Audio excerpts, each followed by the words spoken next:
ఈ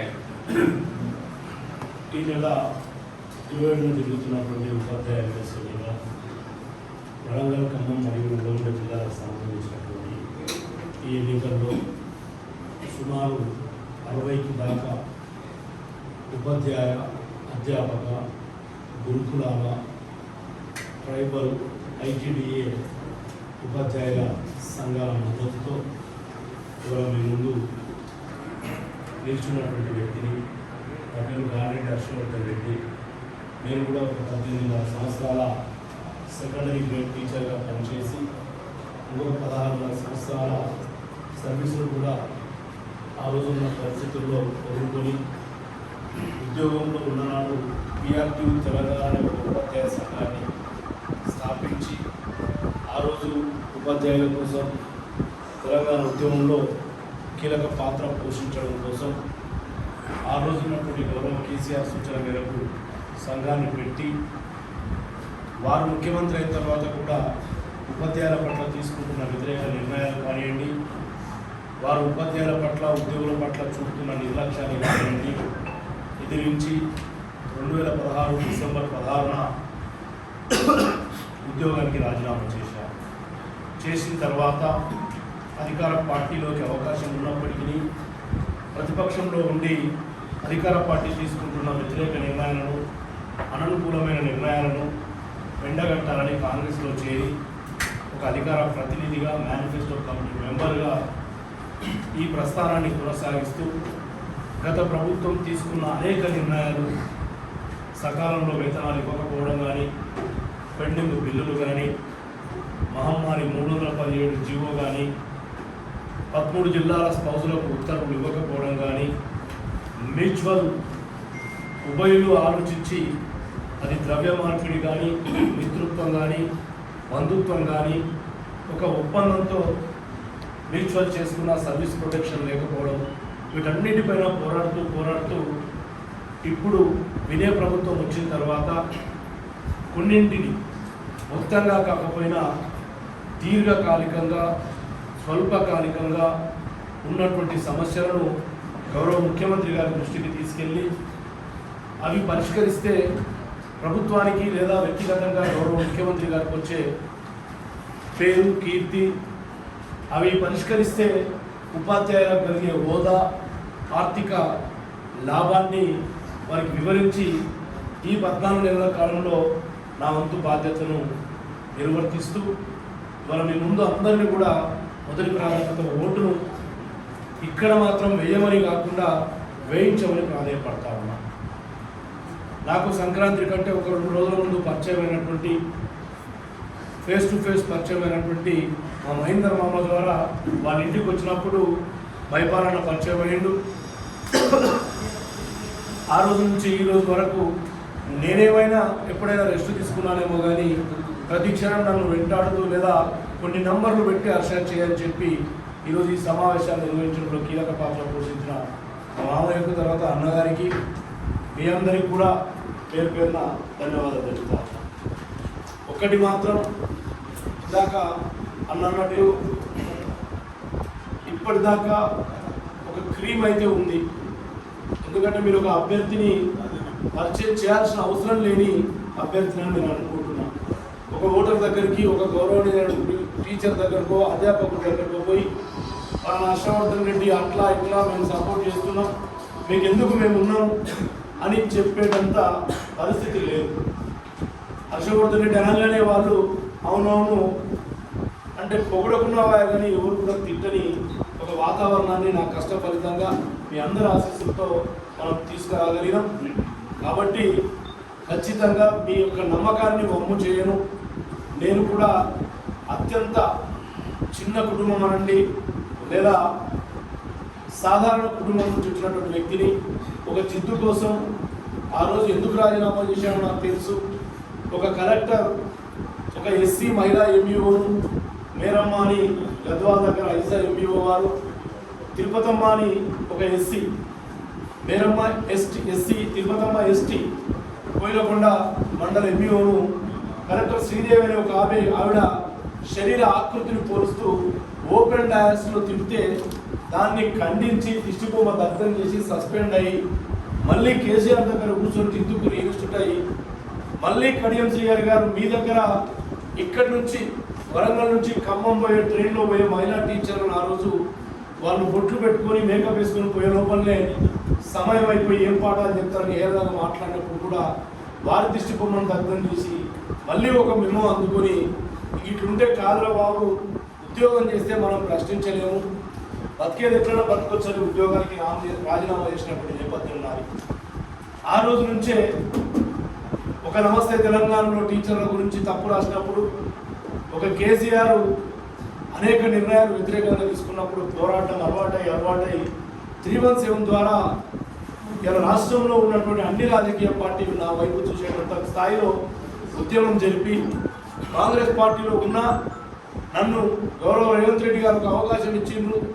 హర్షాలు ఎంప్లాయీస్ గురించి టీచర్స్ గురించి బాగా కొట్లాడుతుంటావు, అంతకన్నా ముందు జూనియర్ పంచాయత్ సెక్రటరీలా 4 ఏళ్ల ప్రొబేషన్ పీరియడ్ రద్దు చేయమని దానికి నేను గౌరవ అధ్యక్షుడిగా పోరాటం చేసిన.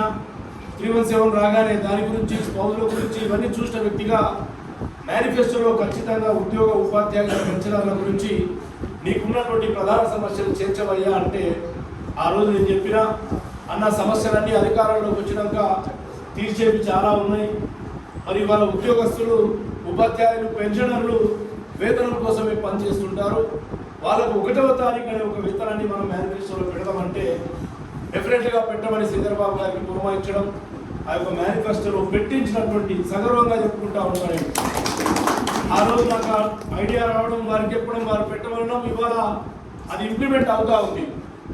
మరి అటువంటి వ్యక్తిగా ఇవాళ అనేక విషయాలపై స్పష్టంగా ఒక విజన్తో ఒక కన్స్ట్రక్టివ్ ఐడియాతో ప్రభుత్వం ముందు ఉంచడానికి నేను శాసన మండలికి నన్ను పంపాల్సిందిగా మిమ్మల్ని కోరుతా ఉన్నా. మీకు అందరికీ తెలుసు, ఒక చర్చ తీసుకురండి. ఇందాక అందరూ మీరు మాట్లాడుతూ చెప్పారు, ఒక చర్చ తీసుకురండి. మీరు పనిచేసే బడులలో కానీ, మీరు వెళ్ళే వాహనాలలో కానీ, మీరు నిలబడే కూడళ్లలో కానీ, మీరు నివాసం ఉండే ఆవాసాలలో పక్కన కానీ ఒక చర్చ తీసుకురండి. ఏంటా చర్చ? హర్షవర్ధన్ అనే వ్యక్తి ఒక ఉద్యోగాన్ని కోల్పోయి పెన్షన్ లేకుండా కష్టపడుతున్నాడనే విషయము ఇక్కడ కూర్చున్న 40 మందికి తెలుసు. బయట ఉన్నటువంటి ఉపాధ్యాయులు కూడా ఆల్మోస్ట్ తెలుసు, ఎందుకంటే మీరు కూడా వారిలో భాగమే. కాబట్టి నేను అనే చర్చ ఏంటంటే, ఇవాళ డాక్టర్ బిఆర్ అంబేద్కర్ గారు ఈ యొక్క రాజ్యాంగంలో పొందుపరిచినటువంటి అంశం ఉపాధ్యాయ ఎమ్మెల్సీ. మనకన్నా ఇంకా పవిత్రమైన వృత్తులు చేసే వాళ్ళు ఉంటారు. ప్రాణాలు పుడుతుంటే పురుడు పోసే డాక్టర్లు ఉంటారు, పోతుంటే కాపాడే డాక్టర్లు ఉంటారు, సైంటిస్టులు ఉంటారు, వ్యాపారస్తులు ఉంటారు, దేశ ఆర్థిక వ్యవస్థకి ప్రభావితం చూపించే ఆర్థికవేత్తలు ఉంటారు, వ్యాపారస్తులు, లాయర్లు ఉంటారు. ఎవరికి లేదు ఈ వ్యవస్థ, మనకు మాత్రమే ఉంది ఉపాధ్యాయులకు ఉపాధ్యాయ ఎమ్మెల్సీ ఎన్నిక. మరి ఆ ఎమ్మెల్సీ ఎన్నికలు ఈ కాన్స్టిట్యున్సీలో 2007లో స్వర్గీయ రాజశేఖర రెడ్డి గారు పునరుద్ధరించిన తర్వాత 7లో ఒకసారి జరిగినాయి, 13లో ఒకసారి జరిగినాయి, 19లో ఒకసారి జరిగినాయి, రేపు మళ్ళీ 4వసారి జరగబోతా ఉంది. మరి ఈ 18 ఏళ్ల కాలంలో మనం చర్చించాల్సిన విషయాలు, ఈ 18 ఏళ్ల కాలంలో 2 సార్లు ఒక సంఘానికి మనం అవకాశం ఇచ్చినాం, ఒకసారి ఇంకొక సంఘానికి అవకాశం ఇచ్చినాం. మరి 2007లో ఏ సంఘం ఒక అభ్యర్థిని ముందు పెట్టి, ఇంకొక సంఘం ఇంకొక అభ్యర్థిని ముందు పెట్టి ఒక కరపత్రం తీసుకొచ్చిందో టీచర్ల ముంగిటకు, అదే కరపత్రం 13లో తెచ్చినవి అవే సంఘాలు అవే వ్యక్తులు, 19లో తెచ్చినవి అవే సంఘాలు అవే వ్యక్తులు, ఇవాళ 25లో కూడా అవే సంఘాలు అవే వ్యక్తులు. కానీ కరపత్రం సైజు పెరిగిందా లేదా టీచర్లతోనే ఒక చర్చ జరిపించండి. ఏంటా కరపత్రం సైజు? ఒక్క అంశం తొలగిపోయింది, భాషా పండితుల పీఠల అక్రిడేషన్. 4 అంశాలు జోడైనవి. 317 జీవో వల్ల స్థానికత కోల్పోయిన వాళ్లకు మళ్ళీ స్థానికత ఇప్పించడం, స్పౌస్ బదిలీల్లో మిగిలిపోయిన వాళ్ళను ప్రింట్ కాకుంటే ముందు, స్పౌస్ బదిలీల కంటే ముందు ప్రింట్ అయితే స్పౌస్ బదిలీలకు అందరికీ మళ్ళీ ఇప్పిస్తాం, లేదా బదిలీలు అయిన తర్వాత ప్రింట్ అయితే వాళ్ళ కరపత్రం మిగిలిపోయిన వాళ్ళకు స్పౌజులు ఇప్పిస్తాం, మ్యూచువల్స్ వాళ్ళకు నష్టం లేకుండా చేస్తాం, హెల్త్ పర్పస్లో ట్రాన్స్ఫర్స్ చేయిస్తాం. ఇట్లా 4-5 చేరినాయి. ఒక్క భాషా పండితుల పీఠల అప్లికేషన్ మాత్రమే నెరవేర్చుకోగలిగాం. అది కూడా వీళ్ళ వల్ల నెరవేర్చిందా, వీళ్ళ వల్ల నెరవేరిందా అంటే కాదు. నా వల్ల నెరవేరిందా అంటే పూర్తిగా నాదేం కాదు. గౌరవ ముఖ్యమంత్రి గారు మేనిఫెస్టో సమయంలో డిస్కషన్ చేస్తున్న సందర్భంలో దీర్ఘకాలిక సమస్యలను మనం ఒక 3-4 చెప్పగలిగాం.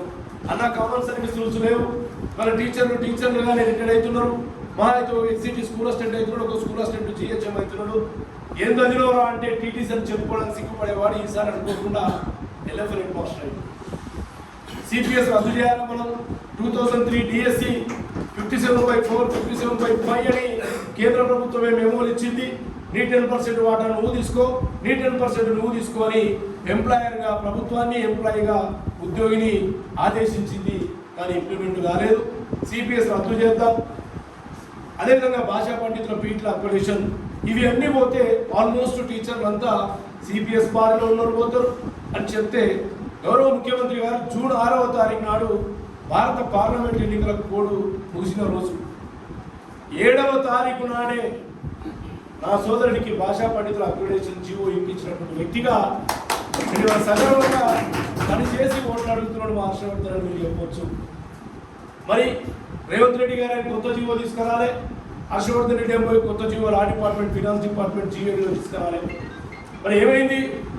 ఎప్పుడో ప్రపంచ తెలుగు మహాసభల్లో ఈ ఎమ్మెల్సీలను, ఈ ఆన్ డ్యూటీ సంఘాల నాయకులను పక్కన కూర్చోబెట్టుకుని అప్పటి మాజీ ముఖ్యమంత్రి గౌరవ కేసీఆర్ గారు ఇచ్చినటువంటి 2-3 జీవో ప్రకారమే మన అప్గ్రేడేషన్ జరిగింది కదా. మరి 2017 డిసెంబర్ 17, 18, 19 తేదీల్లో ఈ 17, 2-3 జీవోలు వచ్చినవి. మరి ఎప్పుడు ఇంప్లిమెంట్ అయినాయి? రేవంత్ రెడ్డి గారు వచ్చిన తర్వాత.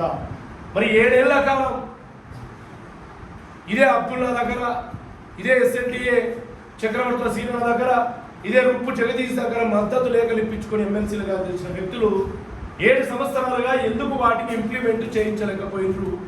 ఇది కదా భాషా పండితులు చర్చ పెట్టాల్సింది. మరి రేవంత్ రెడ్డి గారు వచ్చిన తర్వాత సునాయాసంగా 1 గంట సేపట్లో దేవసేన గారిని నన్ను ఢిల్లీ పంపించి, ఆ రోజు నాతో పాటు వచ్చినటువంటి చక్రవర్తి సీనియర్ రూప్ అబ్దుల్లా వీళ్ళందరూ ఢిల్లీలో మేము సుప్రీంకోర్టు దగ్గర ఉన్నాం. దాన్ని అక్కడ క్లియరెన్స్ తీసుకొని వచ్చి 1-2 రోజుల్లో ఉన్న బలంగా 89లో అపాయింట్ అయిన ఎస్సీటీ స్కూల్ అసిస్టెంట్ కాలేదు. కానీ 2017 టీఆర్టీ, 2019 జూలైలో నియామకమైన ఒక భాషా పండితుడు స్కూల్ అసిస్టెంట్ అయినటువంటి విషయం. ఇంతేకాకుండా ఈరోజు అనేక విషయాలు 2007లో కామన్ సర్వీస్ తీసుకొస్తామన్నారు, 13లో చెప్పిండ్రు, 19లో చెప్పిండ్రు. వీళ్ళే మన వ్యక్తులే మారలే.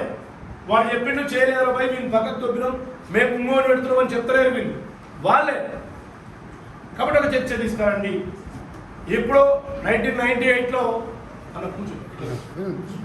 1998లో చంద్రబాబు నాయుడు గారు ఇచ్చినటువంటి 505, 538 జీవోల వల్ల అడాగ్గా మనలో కొంతమంది డైట్ లెక్చరర్ అయినరు, మనలో కొంతమంది జేఎస్ అయినరు, మనలో కొంతమంది ఎంఈఓలు అయినరు, మనలో కొంతమంది డిప్యూటీ డిఓలు అయినరు, గవర్నమెంట్ సెక్టార్లో డిప్యూటీ ఐఓస్ అయినరు. మళ్ళీ 2005లో రాజశేఖర రెడ్డి గారు వచ్చిన తర్వాత 95, 96 జీవోలు తీసుకొచ్చి సెప్టెంబర్లో ఇచ్చిన ప్రమోషన్ల వల్ల మనలో కొంతమంది మళ్ళీ జేఎల్ డైట్ లెక్చరర్స్ అయ్యారు.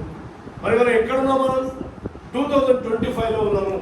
20 సంవత్సరాలుగా మనం జేఎల్, మనలో చాలా మంది స్కూల్ అసిస్టెంట్ తర్వాత ఉన్నా మనం రావట్లేదు. కానీ మన పక్కన ఉన్నటువంటి నివసించే వాళ్ళు ఎవరైనా అమ్మనో, నాన్ననో, భార్యనో, భర్తనో చచ్చిపోతే వచ్చే కారుణ్య నియామకాల ద్వారా రికార్డ్ అసిస్టెంట్ ఇవాళ జూనియర్ కాలేజ్ లెక్చరర్గా, ప్రిన్సిపల్స్గా కూడా మన కళ్ళ ముందరనే తిరుగుతూ ఉన్నారు. మన సర్వీస్ రూల్స్ లేవు. మీరు తెలంగాణ ఉద్యమం చేసిండ్రు, మహా అయితే కేసీఆర్ లాగా తలకాయ నోట్లో పెట్టలేదు వచ్చి చాలా నోట్ల. కానీ మీకు తగ్గట్టు మీరు ఎక్కడో దగ్గర మీరంతా కూడా పార్టిసిపెంట్సే. తెలంగాణ రిజిస్ట్రేషన్లో తెలంగాణ వద్దు ఖర్చే ఉందామన్న ఆంధ్రప్రదేశ్లో ఇవాళ సర్వీస్ రూల్స్ పాక్షికంగా అమలు అవుతూ ఉన్నాయి. మరి ఇక్కడ ఎందుకు అమలు కావు? 2018లో వెంకయ్యనాయుడు గారి కృషి వల్ల ప్రణబ్ ముఖర్జీ గారు ఈ యొక్క PO2 ప్రెసిడెన్షియల్ ఆర్డర్ 2 పంపకన్నా ముందు 28 ఆగస్టు 2018 రోజు 124 జీవో వచ్చింది జోన్లకు సంబంధించి. అదే నెల 18/8/2018 రోజు మనకు సంబంధించిన సర్వీస్ రూల్స్ను చేసుకోమని కేంద్ర ప్రభుత్వం పంపిస్తే కూడా అప్పటి ముఖ్యమంత్రి చేయలేదు. ఈ సంఘాల నాయకులు ఎమ్మెల్సీలు పట్టించుకోలేదు. నేను ఒకటే చెప్తా, నేను ముఖ్యమంత్రిని తప్పు పట్టను ఆ రోజున ముఖ్యమంత్రిని. బికాస్ ఆయన ఒక 4.5 కోట్ల మంది ప్రజలకు ముఖ్యమంత్రి. ఇక్కడ రాష్ట్రంలో ఉన్నటువంటి వనరులు చూసుకోవాలి, సంబంధ వర్గాల సంక్షేమం చూసుకోవాలి, చివరికి రాజకీయ గుర్తిని చూసుకోవాలి. వాడి స్వార్థం వాడిది. మరి ఎవరు చేయించాలి?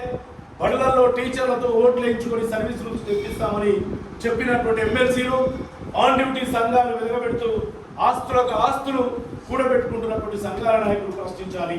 ఒక కామన్ టీచర్ వెళ్ళగలుగుతాడు ముఖ్యమంత్రి దగ్గరికి? ఒక ఎమ్మెల్సీ అయితేనే వెళ్ళగలుగుతాడు. 2018లో కనుక ఇంప్లిమెంట్ చేసింటే ఇలా మన తోటి టీచర్లు రిటైర్ అయిన వాళ్ళందరికీ కూడా జేఏలో డైట్ లెక్చరరో ఏదో ఆ హోదాను ముద్దాడే అవకాశాన్ని కోల్పోయారు. మరి ఈ నష్టానికి వాళ్ళు బాధ్యత వహించాలి. కాబట్టి ఒక్కసారి చర్చ తీసుకురండి. మళ్ళీ వాళ్ళే వస్తున్నారు, అదే కరపత్రాలు తీసుకొస్తున్నారు. దారుణం ఏంటంటే 2003 డిఎస్సి వాళ్ళకు 57/4, 57/5 అని వాళ్ళ అపాయింట్మెంటు, వాళ్ళ రిక్రూట్మెంటు, వాళ్ళ నోటిఫికేషన్ 19/2004 కంటే ముందు, సిపిఎస్ అమలు కంటే ముందే వచ్చినాయి. కాబట్టి వాళ్ళకి ఇవ్వాలని నారాయణ సుప్రీంకోర్టులో కూడా పిల్లేసి తీసుకొస్తే ఈ దద్దమ్మలు కేసీఆర్ ఒప్పించి ఇప్పించలేకపోయింది. నాకు ఒక అవకాశం వచ్చింది. మరిష్కేషన్ కూడా ఆ రోజు సాక్ష్యం.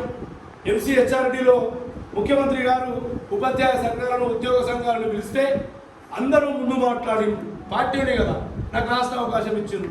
మాట్లాడిన ప్రతి లీడర్, ఎమ్మెల్సీలు కూడా, రఘుత్తం రెడ్డి గారు కూడా, అన్న మా సంఘానికి జాయింట్ స్టాఫ్ కౌన్సిల్ మెంబర్ ఇవ్వండి, మా సంఘాలకు ఆన్ డ్యూటీలు ఇవ్వండి, మాకు జిల్లాల్లో రాష్ట్రంలో స్థలాలు ఇవ్వండి, భవనాలు కట్టుకోండి అని చెప్పింది. నేను పార్టీ అయినా కూడా మీరు చూసింటారు బహుశా నా వీడియో. అన్న సిపిఎస్ రద్దు చేద్దాం, మాట ఇచ్చినాం, రాహుల్ గాంధీ గారు మాట ఇచ్చిండ్రు, వరంగల్ సభలోనే రాహుల్ గాంధీ గారు రైతు డిక్లరేషన్కి వచ్చినప్పుడు ఇచ్చిండు అని చెప్పి 57/4, 57/5 2003 వాళ్ళ కనుక క్యాన్సల్ చేస్తే గవర్నమెంట్ కాంట్రిబ్యూట్ చేసిన 10% ఏదైతే ఉందో 2004 నుంచి ఇప్పటిదాకా 18,074 కోట్లు, 1874 కోట్లు ప్రభుత్వానికి తిరిగి ఇస్తామంటున్నారన్న. పిఎఫ్ఆర్డీఏ చట్టం చేసిందన్న. Central finance minister Nirmala Sitharaman garu పార్లమెంట్లో చెప్పిందన్న. మనకు డబ్బులు వస్తాయి, మన పిల్లలకు కూడా 10% వాపస్ వచ్చి పాత పెన్షన్కి వస్తారని ఎక్స్ప్లెయిన్ చేయడమే కాదు, ఇలా సీఎంఓలో ఆ మెమోలు క్యాన్సల్ అమలు చేయడానికి ఫైల్ పెట్టించినటువంటి వ్యక్తిగా అందరూ సిపిఎస్ రద్దు చేస్తే కూడా సిపిఎస్ ఎంప్లాయీస్కి ఏం లాభం ఉంటుందో లేదో నాకు తెలియదు. ఎందుకంటే 30 ఏళ్ల నాడు రిటైర్డ్ అయితే పెన్షన్ రాదనే భయంతో మనం ఈరోజు ఉద్యమాలు చేస్తున్నాం. కానీ ఈరోజు గవర్నమెంట్కి మాత్రం మన 10% కాంట్రిబ్యూషన్తో పాటు గవర్నమెంట్ ఇచ్చే 10% కాంట్రిబ్యూషన్ నెలకు 318 రూపాయలు, 18 కోట్ల రూపాయలు, సంవత్సరానికి 4,000 కోట్ల రూపాయలు గవర్నమెంట్కి మిగులుతాయి. తెలుసు కదా మీకు, 10% గవర్నమెంట్ ఇస్తుంది. మరి అది సిపిఎస్ రద్దు చేస్తే గవర్నమెంట్కి అవసరమా ఇచ్చేది? మిగులుతాయన్నా మనకి ఏదైనా సంక్షేమానికి గట్టిగా అమలు చేయడానికి వస్తుంది, లేదా కొత్త సంక్షేమం తీసుకోవడానికి వస్తుందని ఇలా ప్రతిపాదనలు పెట్టి రేపు సెప్టెంబర్ 1 నాటికి సిపిఎస్ రద్దు చేయించబోతున్న వ్యక్తిగా ఇవాళ ఆ సిపిఎస్ ఉద్యోగస్తులందరూ కూడా మీరు పనిచేసే పనులలో ఒకసారి చెప్పాలి. అనేక రకాలు ఇలా భాషా పండితులది ఇవాటికి అయిపోలేదు. వాళ్ళలో చాలా మంది మిగిలి ఉన్నారు. ఇంకా 84% మాత్రమే అప్గ్రేడేషన్ అయ్యింది. ఇంకా 16% అప్గ్రేడేషన్ కాలే. వాటిలో ఎస్సీ ఎస్టీ రోస్టర్కి సంబంధించి కొంతమంది లేక బ్యాక్లాగ్ మిగిలినాయి. జనరల్లో 124 పోస్టులు ఖాళీగా ఉన్నాయి. ఖచ్చితంగా ఎండాకాలం నేను గౌరవ ముఖ్యమంత్రి గారు మా దేవరకద్ర ఎమ్మెల్యే జిఎంఆర్ అని నా మిత్రుడు తండ్రి చనిపోతే 10వ దినానికి వస్తే తిట్టుంటే అడిగిండు, ఏ వర్ష టీచర్లు అంతా హ్యాపీగానే అని. అన్నా లేదన్నా ఇంకొక 2 చిన్న పనులు చెప్పన్నా. గుర వెంకటేశ్వర సార్ అప్పటికి పోయలేకుండా, ఇది అక్టోబర్లో జరిగింది. ఏందన్నాడు?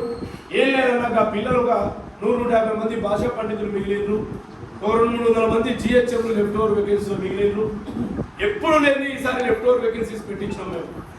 అడప్పసి కింద ఎస్సీ ఎస్టీలకు 1006 ప్రమోషన్లు ఇప్పించిన నేను. కాబట్టి రేపు దసరా సమ్మర్ హాలిడేస్లో డెఫినెట్గా లెఫ్ట్ ఓవర్ వేకెన్సీస్ కూడా మనం తీసుకునే అవకాశం ఉంటుంది.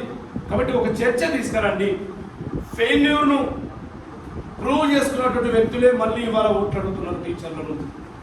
317 జీవో గురించి మాట్లాడిన మా సోదరుడు అత్యంత ఆవేదనతో వెళ్ళిపోయినట్టు అన్న, నీకు 317 ఎఫెక్ట్ అయింది జనవరి 7, 2022 రోజు. అప్పటిదాకా నీకు ఇది ఎఫెక్ట్ అయింది, నాకు స్థానాచరణ జరుగుతుందని నీకు తెలియదు. కానీ ఈ జీవోను చదివి డిసెంబర్ 6వ తారీఖే మా మహబూబ్నగర్ జిల్లా కలెక్టర్ ఆఫీస్లో చొచ్చుకొని పోయి లైటర్తో ఆ జీవోను కాల్చి నిరసన వ్యక్తం చేసినావు. నీకంటే నేనే సీనియర్ను 317 పై పోరాటంలో. 17 సార్లు 18 సార్లు వివిధ పోలీస్ స్టేషన్లో అరెస్ట్ కావాలి. తెలిసిన ఫ్రెండ్స్ ఉంటే సిఐలు డిఎస్పీలకు ఫోన్ చేసి బయటకు వచ్చి మళ్ళీ అందరు నిలిపియాలి. నాకు చేతనైనంత ఆర్థిక స్తోమత ప్రకారం అన్నం పొట్లాలు తీసుకుపోయి ఆడపిల్లలకు ఇచ్చి తినమ్మా అని తినిపెట్టాలి. రేవంత్ రెడ్డి గారు నన్ను అడిగిండు మేనిఫెస్టోలో పెట్టాల్సి అని. అన్నం పెడదాం కానీ నేటివిటీ అనే పదం లేదు PO2లో. లొకాలిటీ అని పెడదామన్నా 1 to 7 ఇచ్చింది PO2. ఎట్లా అని పెడితే అదే లొకాలిటీ పెట్టి గవర్నమెంట్ వచ్చిన తర్వాత సబ్ కమిటీ ఏర్పాటు చేయించి ఇవాళ మనం ఆ సబ్ కమిటీ నివేదిక వచ్చిన తర్వాత పోర్టల్ పెట్టించి ఆ పోర్టల్లో లొకాలిటీ అప్లికేషన్లు తీసుకొని మెల్లమెల్లగా 3214 మంది స్పౌజులు ఇప్పించడం. స్కూల్ ఎడ్యుకేషన్లో 834 మంది స్పౌజులు మొన్న తీసుకున్నారు. ఇంకొంతమంది స్పౌజులు రాలేదు, వాళ్ళకి ఇక్కడ పోస్టులు లేవని లేదా అప్గ్రేడ్ అయినరు కాబట్టి స్కూల్ అసిస్టెంట్స్గా ప్రమోషన్ వచ్చారు కాబట్టి అని చెప్పిండ్రు. స్పౌజ్కు అప్గ్రేడేషన్కు ప్రమోషన్కు సంబంధం లేదు. స్పౌజ్ అంటే భార్య ఉన్న దగ్గరికి భర్తను, భర్త ఉన్న దగ్గరకు భార్య పోవడమే. హోదాతో సంబంధం లేదని ఇవాళ ముఖ్యమంత్రి గారితో చర్చిస్తా, ఆల్రెడీ CS గారితో చర్చించిన, GAD సెక్రటరీ మహేష్ దత్ ఎక్క గారితో మాట్లాడిన, నా లెవెల్లో నేను నాకున్న నాలెడ్జ్ అంతా కూడా వాళ్ళ ముందు ఎక్స్ప్లెయిన్ చేస్తూ పోరాడుతూ ఉన్నా. మ్యూచువల్ ఎంత ఘోరం తెలుసా? మీకు తెలుసా మ్యూచువల్స్ 2022లో జరిగినప్పుడు ఇవాళ సిట్టింగ్ MLCగా ఉన్న వ్యక్తి అమెరికాలో ఉండి 3 సార్లు పోస్ట్ పోన్ చేయించిండు డేట్, 3 సార్లు ఎక్స్టెన్షన్ ఇప్పించిండు డేట్. తనకు వచ్చినటువంటి దరఖాస్తులన్నింటినీ కూడా భర్తీ చేయించడానికి 3 సార్లు ఎక్స్టెన్షన్ ఇప్పించిండు. మరి దానివల్ల ఏం నష్టం జరిగింది? 6 నుంచి 7,000 మంది దరఖాస్తు చేసుకుంటే వాళ్ళకి సర్వీస్ ప్రొటెక్షన్ రాలే. నేను మైపాలన్న ఇద్దరం ఒకటే క్యాడర్ సీట్. డబ్బులో లేదా బంధుత్వమో మిత్రుత్వమో సహాయం చేసే గుణమో మేమిద్దరము మ్యూచువల్ అవుతున్నాం. ఆయన ప్లేస్కు నా ప్లేస్కు ఆయన. అక్కడ సర్వీస్ ఎందుకు కోల్పోవాలి? ఇవాళ హైకోర్టులో ఇక్కడే మ్యూచువల్ ఉంటాడు ఒక ఆయన రామ్మూర్తి ఏదో మీ ములుగు మైపాద్ రామ్మూర్తి గారు లాంటి వాళ్ళు నా దగ్గరకు వస్తే నేను ఇలా కేసు వేయించి మొన్ననే జడ్జిమెంట్ అనుకూలంగా వచ్చింది. ప్రభుత్వాన్ని ఇంప్లిమెంట్ చేయమని అడుగుతా ఉన్నా.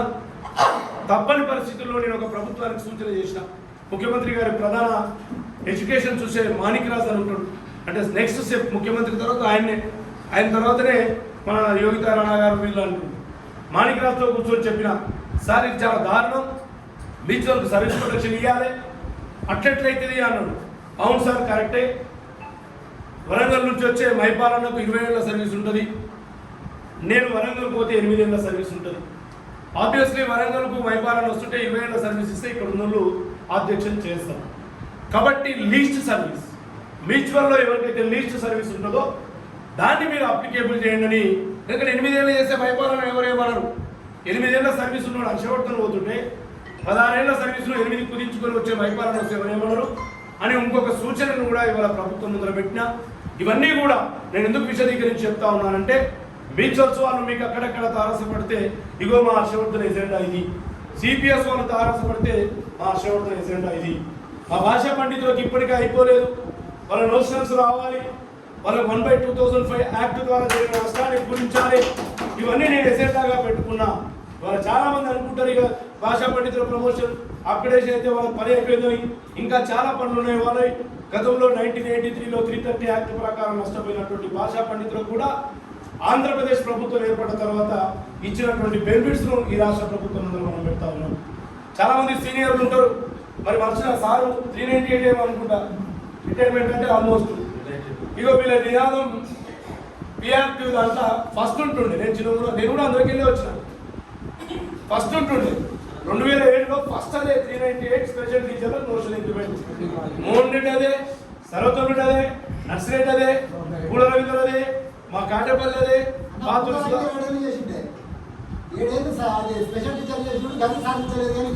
అదే చెప్తున్నాను. వీళ్ళందరూ అదే, మళ్ళీ అదే PRT అదే ఎమ్మెల్సీ ఫస్ట్ అదే ఉంటుండే. 13లో అదే ఉంది. 19 వచ్చే వరకు అది 2వ ప్లేస్కో 3వ ప్లేస్కో పోయింది. ఇవాళ శ్రీపాల్ రెడ్డి దాంట్లో అది 8దో 9దో. అది కూడా ఎట్లా అంటే 398 స్పెషల్ టీచర్లకు న్యాయం చేస్తాం. మరి ఏం న్యాయం చేస్తాడో మరి ఆయన మీరు అడగాలి. ఇవాళ నేను 398కు ఇప్పుడు ఎవరో మాట్లాడిండ్రు. ఆంధ్రప్రదేశ్లో మార్చి 3, 2019 రోజు 28 అని ఒక జీవో ఇచ్చి 2 నోషనల్ ఇంక్రిమెంట్లు ఇచ్చినటువంటి విషయాన్ని ఈ ముఖ్యమంత్రి దగ్గరికి నేను ఫైల్ రూపేణా పంపించినటువంటి విషయాన్ని మీరు చర్చకు తీసుకురండి.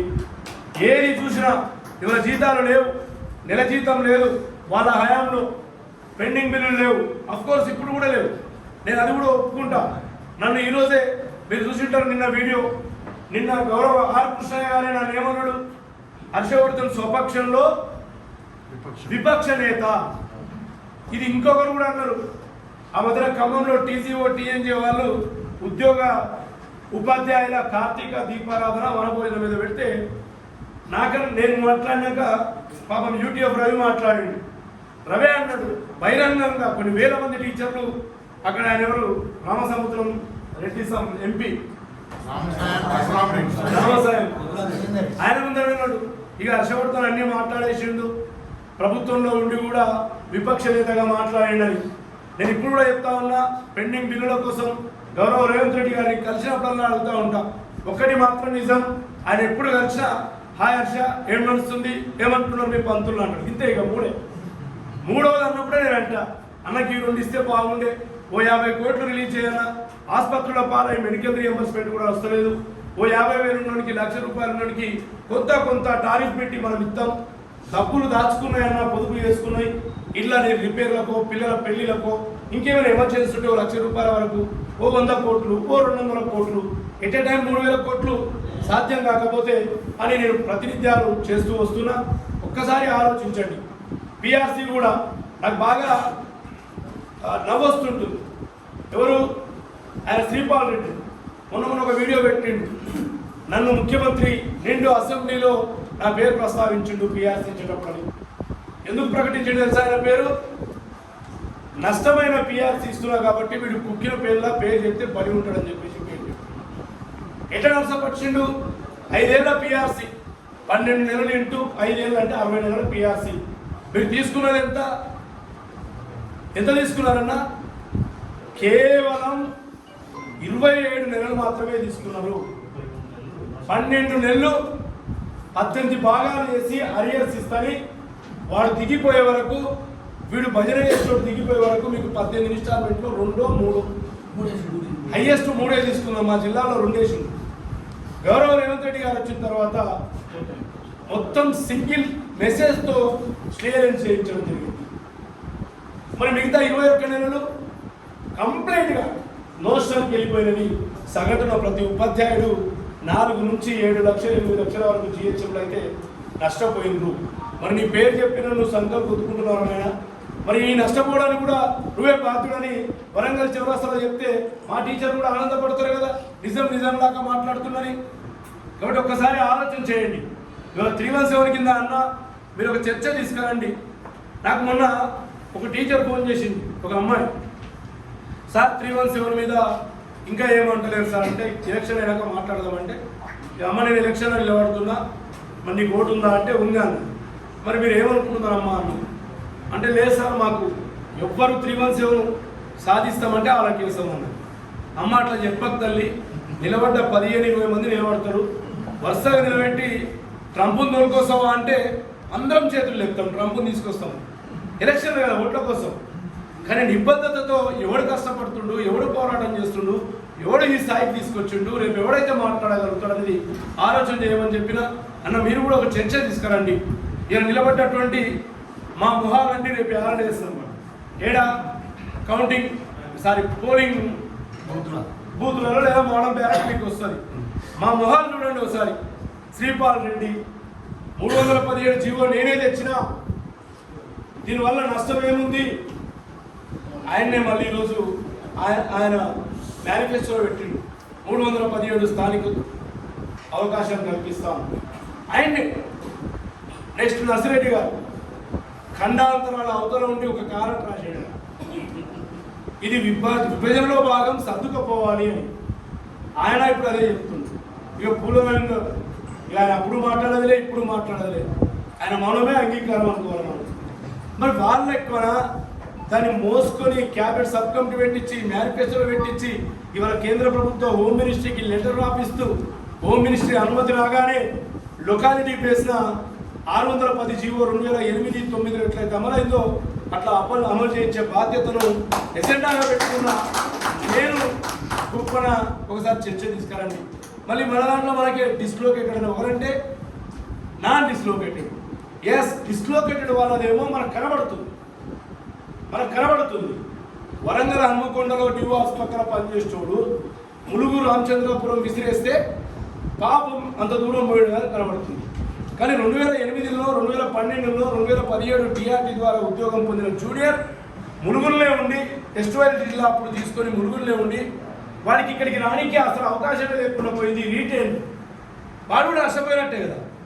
సో ఇద్దరికీ న్యాయం జరగాలని ఇవాళ మనం పోరాటం ప్రాతినిధ్యాలు చేస్తున్నాం. కాబట్టి ఒక చర్చ నేను ఎందుకు ఇంత విశదీకరించి చెప్పినా అంటే ఆల్మోస్ట్ ఇక్కడ జమ అయినటువంటి వీళ్ళందరూ కూడా అన్ని రకాల స్కూళ్ళకి వెళ్ళి వచ్చిన వాళ్ళు.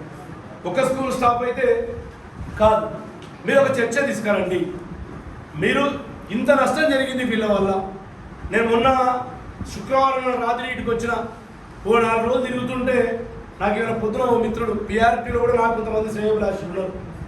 అది ఫోన్ చేసి నీకు స్క్రీన్ షాట్ తీసి పెడతామని పెట్టింది. వాళ్ళు ఏంటంటే ఎక్కడో శ్రీపాల్ రెడ్డి మాట్లాడండి మొన్న ఒక 10 సెకండ్లో 20 సెకండ్లో నా పేరు మాట్లాడండి. ఏమని ఆయన నాన్ లోకల్, నేను నాన్ లోకల్ అన్న తెలంగాణ లోకల్ నేను మీ సర్పంచ్ ఎలక్షన్ నిలబడినా వార్డు మెంబర్ ఎలక్షన్ నిలబడతా మనిషి 2-3 జీవో అమలు పరిపిస్తే నా మహిళకు అయిందా అప్గ్రేడేషన్ నీకు కూడా అయిందా? నాన్ లోకల్ అంట ఆయన ఇక్కడ ఇల్లే లేదంట. మరి 11 జిల్లాల్లో శ్రీపాల్ రెడ్డికి 11 ఇండ్లు ఉన్నాయా?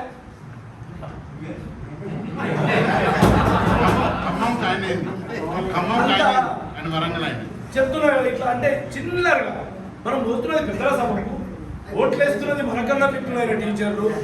అదృష్టంలో నిలబడేటోడు బర్లా కాసేటోడు కూడా నిలబడవచ్చు. టీచర్ అవసరం లేదు, బర్లా కాసి అప్పుడే గూటాన్ని కట్టేసి రుమాలు చూసుకుంటూ వచ్చి నామినేషన్ వేయచ్చు. కానీ ఓటేసేది మాత్రం ఎవరు? Highly educated teachers. వాళ్ళకు కూడా లోకల్ నాన్ లోకల్ ఫీలింగ్ చేస్తుండ్రు. మరొకసారి ఆలోచన చేసి ఒక చర్చ తీసుకురండి.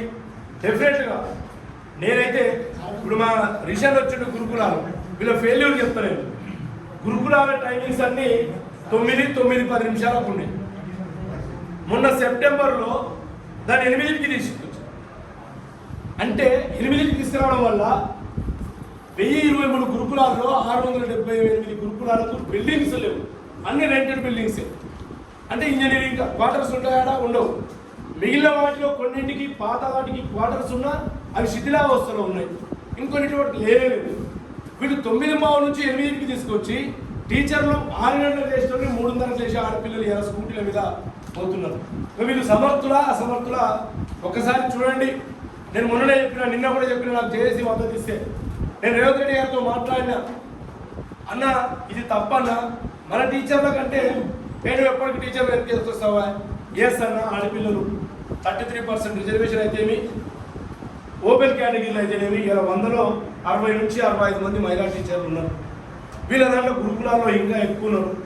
ఆ పిల్లలు ఎట్లా పోతారన్నా? రాత్రి స్టడీ అవర్స్ 9 అయిన తర్వాత ఇంటికి ఎట్లా పోతారు? నైట్ డ్యూటీస్ ఎట్లా చేస్తారు ముందు బయట? కాబట్టి ఇది కాక పిల్లలకు కూడా ఇబ్బంది. వెనకడికి గురుకులాలంటే 360 మంది ఏమన్నా దాన్ని 360 మందితో స్టార్ట్ చేసింది. ఇవాళ ఒక్కొక్క గురుకులంలో 600, 700, 800 మంది ఉన్నారు. మరి రెంటెడ్ బిల్డింగ్లలో పిల్లలకు టాయిలెట్స్ ఉన్నాయా?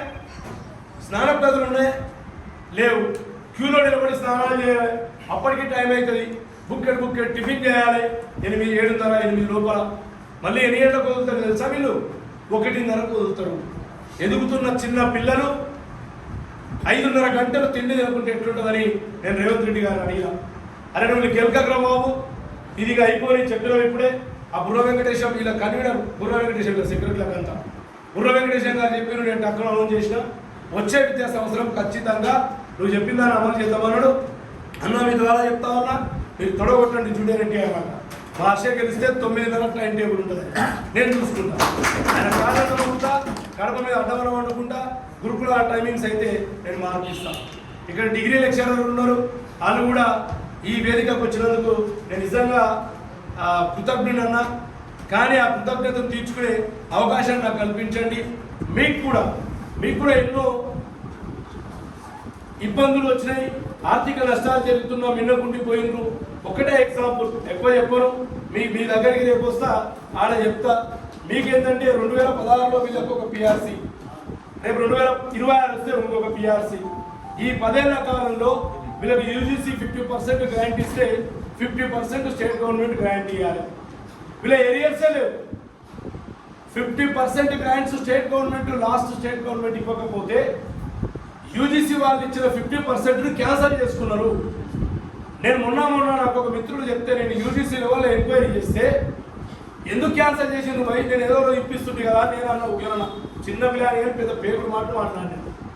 లేదు వాళ్ళు మేము చాలాసార్లు అడిగితే కరెక్ట్ ఫార్మేట్లో మీవేవి కూడా పంపనందువల్ల మీ సెక్రటరీలు కానీ పంపనందువల్ల ఎంత దారుణం తెలుసా, వీళ్ళకి ఎవ్వరికి కూడా ఎరియర్స్ లేకుండా ల్యాబ్స్ అయిపోయినాయి.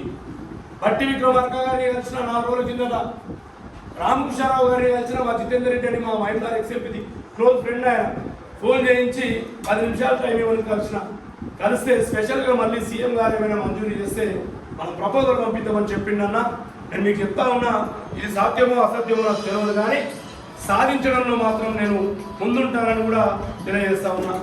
నాకు విచిత్రం అనిపిస్తుంది, కొన్ని సంఘాలు మద్దతు ఎట్లు ఇస్తాయంటే వాళ్ళు అడగకముందే వాళ్ళు 40 ఫోటోలు నిలుతున్నారు. ఇప్పుడు వీళ్ళు డిగ్రీ కాలేజ్ లెక్చరర్లు, వీళ్ళ దాంట్లో 2 యూనియన్లు ఉన్నాయి కదన్నా, మేజర్ ఉండొచ్చు చిన్న చిన్నగా 2 యూనియన్లు ఉన్నాయి.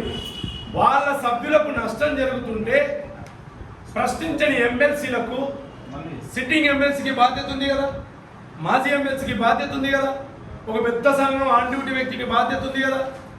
నాకు తెలియదన్నా, మొన్న 15 రోజుల కింద తెలుసు, లేకపోతే నేను కూడా ఉత్సవం నాకు కూడా బాధ్యత. మీరు అనొచ్చు నేనేం చేసేవాడి, నాకు ఈ సబ్జెక్టే తెలియదు. నాకు ఈ మధ్యన పాలిటెక్నిక్లో ఒక 6 నెలల కింద ఒక 2-3 సమస్యలు చెప్తే ఇమ్మీడియట్గా పోయి అక్కడ PB4, CAS, career advance scheme 178 amendment మీరేమన్నా సాక్ష్యం చేయించిన 3-4 రోజులే చేయించాడండి. నా దృష్టికి వస్తే చేయించేది చేయిస్తా, లేదంటే చేయించే ప్రాసెస్లో పెడతా. మీది కూడా నాకు వచ్చిన తర్వాత చాలా బాగా అనిపిస్తుంది. ఇప్పుడు ఒక ఎంప్లాయీకి ఏముంటుంది, మీరు ఎంఆర్ఓలు కాదు, తహసీల్దార్లు కాదు, కలెక్టర్లు కాదు, ఏమైనా ఎక్కడి నుంచో దిక్కు నుంచి వస్తాయా నీకే, ఇదే రావాలి, ఇవే తీసుకోవాలి, ఇవే కోరుకోవాలి, మనం ఇవే బిఎఫ్లలో ఉంటాయి కదా, అవి పిఎఫ్ అకౌంట్.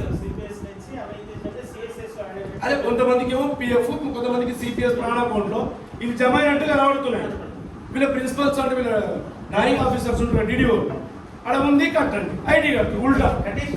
ఇక మరి మళ్ళీ ఎందుకు ఇచ్చిరన్నా మీ వాళ్ళు మద్దతు? ఇక ఏం సాధిస్తారని ఇచ్చిరన్నా? నాకు ఆ సురేంద్ర రెడ్డి కలిసిండు సెక్రటరీ, నేను పావుతో PRT అని, నేను కూడా అంతకన్నా పెద్ద ముందు నేను PRT. ఓకే, ఏది ఏమైనా కూడా ఇందాక అన్న చెప్పినట్టు డెఫినెట్గా ఒక చర్చ తీసుకురండి. నేను గురువారం నాడు వారికి ఇక్కడే ఉంటా. సార్ చెప్పినట్టు ఇండివిజువల్గా కలవాలంటే మనం రీచ్ కాలేము. 10,000 మంది ఓటర్లు ఉన్నారు ఇక్కడ హన్మకొండ, వరంగల్లో కలిసి, చుట్టుపక్కల కూడా నర్సంపేట ఇట్లా ఉన్నారు అందరూ. నేను తిరుగుతూ ఉంటా సాధ్యమైనంత వరకు. కాబట్టి రేపు, ఎల్లుండి, ఆవులెల్లుండి, గురువారం నాడు వరకు ఇంకా కొన్ని మీటింగ్లు మనం ఏర్పాటు చేసుకోగలిగితే శుక్రవారం వరకు కూడా ఇక్కడే ఉంటా. భద్రాచలం అటు అస్సలు పోవాలనుకుని ఈ 3 రోజుల్లో అంటే మంగళవారం రాత్రి, బుధవారం రాత్రి, గురువారం రాత్రి, సాయంకాలం వేళల్లో డే అంతా నేను తిరుగుతా.